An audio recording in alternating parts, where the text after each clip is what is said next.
Well, hi and welcome back to what will be my 11th year posting videos. It's gone so fast. I didn't realise how many years I've been going now, but when I first started this channel there was very little information on the internet about breeding canaries. So I thought I'll have a go, do some videos, hopefully help people out. I know there's a lot more people out there now doing videos, and absolutely fantastic videos, and I'm an avid watcher of all their videos, and I've learnt a lot myself, and I've started to add things to the way I do it, just because I've been doing it for a number of years now, actually over 55 years of keeping birds of some variety, following on from my dad. It used to keep and show boarders many years ago, just after the war. But you know, you never learn. You're always learning. There's never any year which is the same. All you can do is try and do things which work for you, and alter things a little bit, and that's what I'm going to do. Well, as you can see, the spring has gone virtually flied past now, and we're starting to come into breeding season, and I've actually got my cockbirds separated now, and they're in individual cages. This cockbird here was from Peter Finn, absolutely stunning bird, lovely colour, intensive. And then this is another one of Peter Finn's birds. This is a non-intensive. It's got a bit of a red tick on his head, but that's good. They sometimes come out in the young, sometimes not, but you can get a bit of variegation in the bird. It doesn't matter, it helps bring out the red. And then this is a non-intensive which I bred myself. This one is an unflighted, sorry, the other two are unflighted. This is a flighted bird, so it's its second year now, so we're going to use that. I've still got my old mate, the goldfinch, who's I've had for about 4 or 5 years now. I let go of the other goldfinch that I had. I've actually passed on to another breeder now, and I won't be bothering with them this year. And then in here I've got my hens for this year's breeding. It seemed, I mean, last year, even though I got Redfactors, one of them must have been carrying Aviary, because all the hens turned out to be slightly orange and Aviary, even though the feather quality and the size of the birds are absolutely brilliant. There's one, the Redfactor that's there, that's one hen, that's a flighted bird. I bred myself. I'm going to use that probably again.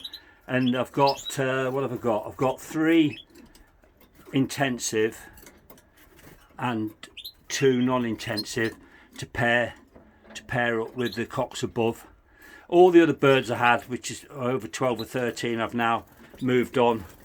So I've got rid of all the mules because I'm not going to bother this year with them. I'm going to try and concentrate on my first love, which are Redfactors, and see if I can get some really decent birds this year. I've only kept one of the mules as a singer, and a pet. He's up in a cage behind me, and that's just to bring him home or out in the garden when I'm out there, because it's just a lovely songbird. This is the last year I'll be doing videos from within this bird shed. At the end of this season, well, around August, it's all going to be knocked down. The aviary's being knocked down, and I'm planning a lot larger shed, nearly twice the size of this. Probably have some new cages. It's all going to be insulated and clad out in UPVC. So I'm looking forward to that, and I'm going to be able to get windows all the way down one side, so I can get a lot more ventilation into here, because it's always been a struggle to pull air through here. So yeah, looking forward to that. I've got a few prices together, so I'll be clearing site and making way for the new bird shed or bird room. I might bring you all along when I start to do it. Might be a good idea for a few videos.